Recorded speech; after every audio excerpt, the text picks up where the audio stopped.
दोस्तों नमस्कार, स्वागत है आपका हमारे इस वीडियो में। इस वीडियो में जानने वाले हैं लाइब्रेरियन ग्रेड 3 एग्जाम 2016। इससे पहले अपन 15 पेपर राजस्थान जीके के अधीनस्थ बोर्ड के कर चुके हैं।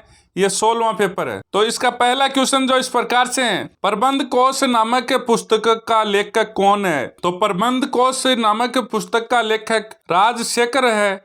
ऑप्शन नंबर ए रहेगा। बागौर एवं तिलवाड़ा नामक स्थान मुख्यतः निम्न काल से संबंधित है। तो ये ऑप्शन नंबर ए सही रहेगा। मध्य पाषाण काल से संबंधित है बागौर और तिलवाड़ा नामक स्थान। निम्न में से आमेर के किस शासक ने सर्वप्रथम मुगलों के साथ संधि की थी? तो भारमल ने की थी। ऑप्शन नंबर 4 सही रहेगा। मेवाड़ और मारवाड़ की संयुक्त सेनाएं मुगलों के द्वारा कहाँ पराजित की गई थी? तो ये ऑप्शन नंबर 3 सही रहेगा। देवबारी 1680 ईस्वी में। निम्न में से किसने अपने आप को हिंदुस्तान का बादशाह नाडोल में जनवरी 1681 ईस्वी में घोषित किया था? तो इसका सही आंसर रहेगा ऑप्शन नंबर 4, शाहजादा अकबर ने। निम्नलिखित जोड़ों में से कौन सा एक सही मेल नहीं है? राणा कुंभा गुइल, राणा सांगा गुइल, राव मालदेव राठौड़, राव चंद्रसेन भाटी। तो इसका सही आंसर रहेगा ऑप्शन नंबर 4, राव चंद्रसेन भाटी। दोस्तों ऐसा का ऐसा ही क्वेश्चन जो इससे पहले पेपर कर चुके हैं,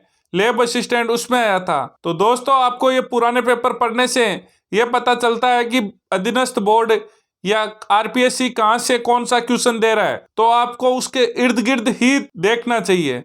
ये आपको तब पता चलेगा जब आप पुराने पेपर ज्यादा से ज्यादा पढ़ते हैं और उनका सॉल्यूशन करते हैं। यहाँ कुछ युद्धों की सूची दी गई है जो मध्यकालीन भारत में लड़े गए थे। देवराई, धर्मत, सामूगढ़ और सुमेल। तो इसका सही आंसर रहेगा ऑप्शन नंबर 3। सबसे पहले सुमेल, उसके बाद धर्मत, उसके बाद सामूगढ़ और सबसे लास्ट देवराई। ढोला मारूरी बात किसके द्वारा लिखी गई थी? तो ढोला मारूरी बात कुशाल चंद्र द्वारा लिखी गई थी। ऑप्शन नंबर 2 सही रहेगा। अगला क्वेश्चन डिलीट, ये भी डिलीट। कवि सूर्यमल मिश्र ने अपनी पुस्तक वीर सत्सई किस भाषा में लिखी थी? तो वीर सत्सई लिखी थी डिंगल भाषा में। ऑप्शन नंबर ए सही रहेगा। एतार्किन का दरवाजा स्थित है। एतार्किन का दरवाजा नागौर में स्थित है। ऑप्शन नंबर 4 सही रहेगा। किलों के निम्नलिखित जोड़ों में से किसे तारागढ़ किले के नाम से जाना जाता है? तो ये बूंदी और अजमेर दुर्ग के दोनों दुर्गों को ही तारागढ़ के नाम से जाना जाता है। तो इसका सही आंसर ऑप्शन नंबर ए रहेगा। काजी हिमामुद्दीन सुहरावर्दी को किस स्थान पर सर्वप्रथम काजी बनाया गया था? तो हिमामुद्दीन को नागौर में सर्वप्रथम काजी बनाया गया था। ऑप्शन नंबर ए सही रहेगा। अगला क्वेश्चन डिलीट। 84 खंभों की छतरी के बारे में निम्नलिखित में से कौन सा कथन असत्य है? ऑप्शन नंबर ए असत्य है। इस छतरी का निर्माण राव अनिरुद्ध सिंह के काल में राव देवा द्वारा किया गया था। यह छतरी बूंदी के पास देवपुरा में स्थित है। उसका निर्माण 1683 से 1695 के मध्य में कराया गया था। तो ऑप्शन नंबर ए सही रहेगा इसमें। दोस्तों अगर आप राजस्थान की किसी भी भर्ती की तैयारी कर रहे हैं और उसके ओल्ड एग्जाम पेपर चाहिए तो आप पेपर साथी ऐप डाउनलोड कर सकते हैं और वहां से देख सकते हैं। विनायका, हथियागोड़ और कोलवी की प्रसिद्ध बुद्ध गुफाएं किस जिले के अंतर्गत स्थित है, जो कि प्रसिद्ध पर्यटन स्थल भी है? तो यह झालावाड़ जिले में स्थित है। ऑप्शन नंबर 2 सही रहेगा। प्रसिद्ध स्मारक सुनहरी कोठी स्थित है। तो यह टोंक में स्थित है। Option number 3। झाला जालिम सिंह के बारे में कौन सा कथन सही नहीं है? तो वह कोटा राज्य का शासक था। यह सही नहीं है। वह कोटा का फौजदार एवं महान कूटनीतिज्ञ एवं राजनेता था। उसने पिंडारियों के साथ मित्रतापूर्ण संबंध स्थापित किए। कोटा राज्य का शासन पूर्णतः उसमें ही निहित था। तो इसका सही आंसर ऑप्शन नंबर ए हो ही गया। अगला क्वेश्चन, सन 1817 ईस्वी में किन राज्यों के द्वारा ब्रिटिश ईस्ट इंडिया कंपनी के साथ संधियां की गई थी? तो इसका सही आंसर रहेगा ऑप्शन नंबर 2, किशनगढ़, करौली और कोटा। कुशाल सिंह की पराजय के बाद ब्रिटिश सेना ने आहुआ पर कब्जा किया था। तो इसका सही आंसर रहेगा ऑप्शन नंबर ए, 24 जनवरी 1858 ईस्वी में। प्रसिद्ध भगत आंदोलन का नेतृत्व किया गया था गोविंद गिरी, गोपालिया और पूंजा धीरजी द्वारा। प्रसिद्ध भगत आंदोलन का नेतृत्व किया गया था। ऑप्शन नंबर ए सही रहेगा। किसान पंचायत जिसकी स्थापना सन 1916-17 ईस्वी में की गई थी, इस संगठन का संबंध था। तो बिजौलिया से ऑप्शन नंबर 4 सही रहेगा। अगला क्वेश्चन डिलीट। विल्य पत्र पर हस्ताक्षर करते हुए किसने कहा था मैं अपने डेथ वारंट पर हस्ताक्षर कर रहा हूं? तो ये कहा था बांसवाड़ा के मारावल चंद्रवीर सिंह ने। ऑप्शन नंबर 2 सही रहेगा।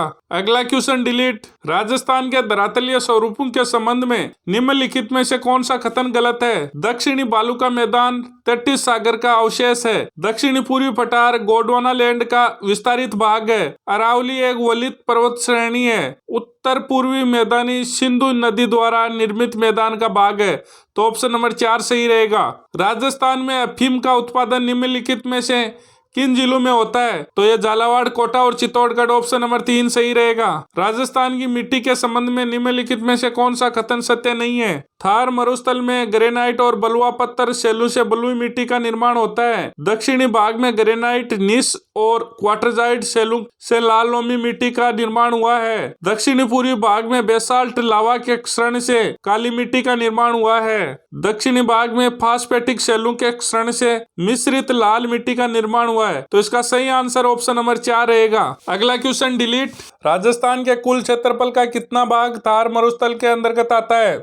तो 61%। ऑप्शन नंबर 2 सही रहेगा। सांबर झील में निम्नलिखित में से किस नदी द्वारा प्रतिवर्ष सर्वाधिक लवण की मात्रा लाकर जमा की जाती है? तो ऑप्शन नंबर 3 सही रहेगा। मेंथा या मेडा नदी द्वारा। राजस्थान के सर्वाधिक क्षेत्र पर निम्नलिखित में से कौन सी मिट्टी पाई जाती है? तो एरिडोसोल्स एंड एंटीसोल्स। ऑप्शन नंबर 2 सही रहेगा।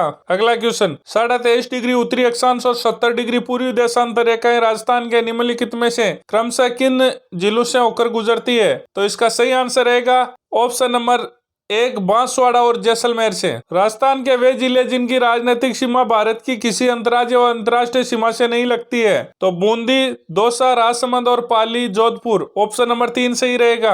अरावली के पूर्वी ढालों पर पश्चिमी ढालों की अपेक्षा वनस्पति अधिक सघन तथा ऊंचाई तक विद्यमान है। अरावली के पूर्वी ढाल अधिक मानसूनी वर्षा प्राप्त करते हैं तथा पश्चिमी ढालों की अपेक्षा तीक्ष्ण ढाल युक्त व उस्तर हैं। तो इसका सही आंसर रहेगा ऑप्शन नंबर 2 ए व आर दोनों सही है तथा आर ए की पूर्ण व्याख्या करता है। रामसर सम्मेलन ईरान द्वारा चिन्हित राजस्थान में अंतर्राष्ट्रीय महत्व के वन्य जीव आर्द्रभूमि पारिस्थितिक स्थलों के नाम बताइए? तो राजस्थान में अभी तक 2 रामसर साइट्स है, सांबर झील और केवलादेव गन्ना अभ्यारण्य।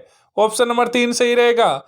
यह क्वेश्चन अभी अपन 16वां पेपर कर रहे हैं, उससे पहले 3 पेपरों में आ चुका है। क्षेत्रफल की दृष्टि से राजस्थान का सबसे बड़ा कृषि जलवायु खंड कौन सा है? तो यह शुष्क पश्चिमी मैदानी खंड। ऑप्शन नंबर 2 सही रहेगा। दोस्तों, अगर आप राजस्थान की किसी भी भर्ती की तैयारी कर रहे हैं और आपको ओल्ड एग्जाम पेपर या old exam question chapter wise चाहिए तो आप पेपर साथी ऐप से देख सकते हो। राजस्थान की जलवायु दशाओं के संबंध में निम्नलिखित में से कौन सा कथन सत्य है? तो राजस्थान की जलवायु दशाएं तापमान और वर्षा की चरम सीमाओं से युक्त है। ऑप्शन नंबर ए सही रहेगा।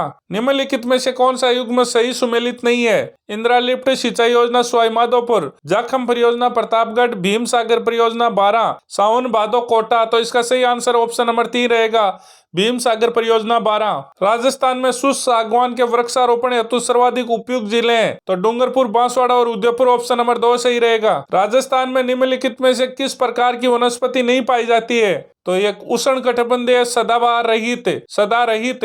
ऑप्शन नंबर ए सही रहेगा। दोस्तों, अगर आप राजस्थान जीके के आए हुए आरपीएससी और अधीनस्थ बोर्ड के पेपर एक जगह देखना चाहते हैं पीडीएफ फॉर्मेट और टेस्ट फॉर्मेट में, तो पेपर साथी ऐप डाउनलोड करें, लिंक डिस्क्रिप्शन में दिया हुआ है। राजस्थान में लिग्नाइट कोयला उत्पादन के प्रमुख क्षेत्र स्थित हैं? तो इसका सही आंसर रहेगा ऑप्शन नंबर 3 बरसिंहसर, कपूरडी और मेड़ता। राजस्थान में प्रथम योजना काल से अब तक कृषि फसलों के क्षेत्रफल में घटित निम्नलिखित में से कौन सा परिवर्तन असत्य है? खाद्यान्नों के अंतर्गत क्षेत्रफल लगभग 14% बढ़ गया है। दालों के अंतर्गत क्षेत्रफल लगभग 3% घट गया है। तिलहन के अंतर्गत क्षेत्रफल लगभग 15% बढ़ गया है। गन्ना, गंवार, चारा, फल, सब्जी, मसालों आदि के अंतर्गत क्षेत्रफल में लगभग कोई परिवर्तन नहीं हुआ है। तो इसका सही आंसर रहेगा ऑप्शन नंबर ए। वर्ष 2007 की पशुगणना के अनुसार राजस्थान में पशुओं की संख्या कितनी है? तो ऑप्शन नंबर 4 सही रहेगा, 566 लाख। वर्तमान में राजस्थान में जल की कौन सी समस्या विकराल रूप धारण करती जा रही है? अंध और धूसर क्षेत्रों की बढ़ती समस्या। ऑप्शन नंबर ए सही रहेगा। सूची 1 को सूची 2 से सुमेलित करना है। जयनारायण व्यास, जोधपुर और जैसलमेर, चौधरी कुंभाराम, हनुमानगढ़ और चूरू, पन्नालाल बारूपाल, बीकानेर और नागौर, डॉक्टर करणी सिंह, जोधपुर और बीकानेर। तो ऑप्शन नंबर 3 सही रहेगा। राजस्थान का वह राष्ट्रीय राजमार्ग जो स्वर्णिम चतुर्भुज परियोजना और पूर्व पश्चिम कॉरिडोर दोनों का हिस्सा है? तो इसका सही आंसर रहेगा ऑप्शन नंबर 2 NH 76। राजस्थान के 13 नदी बेसिनों में कुल सतही जल की संभाव्यता कितनी है? तो इसका सही आंसर रहेगा ऑप्शन नंबर 3, 15.86 मिलियन एकड़ फुट। अगला क्वेश्चन और अंतिम क्वेश्चन, सूची 1 को सूची 2 से मिलाना है। इधर खनिज है, इधर खनन क्षेत्र है। सीसा जस्ता, रामपुरा अगुचा, तांबा चांदमारी, बेरेलियम बांदर सिंदरी, लोएस्क मारिजा वानोला। तो इसका सही आंसर ऑप्शन नंबर ए रहेगा। दोस्तों, अगर आप राजस्थान की किसी भी भर्ती की तैयारी कर रहे हैं और आपको Rajasthan GK, India GK, Hindi और कंप्यूटर के ओल्ड पेपर, आरपीएससी और अधीनस्थ बोर्ड दोनों के एक जगह चाहिए तो आप पेपर साथी ऐप डाउनलोड कर सकते हैं और वहां से ले सकते हैं, टेस्ट फॉर्मेट और पीडीएफ फॉर्मेट दोनों में। अगर आपको chapter wise old exam question चाहिए और उन टेस्ट सीरीज चाहिए तो आप उसमें Rajasthan GK, India world GK, Hindi, English, math, reasoning, science, psychology, इन सब के पेपर, इन सब के chapter wise old exam question आप ले सकते हैं। जय हिंद, जय भारत।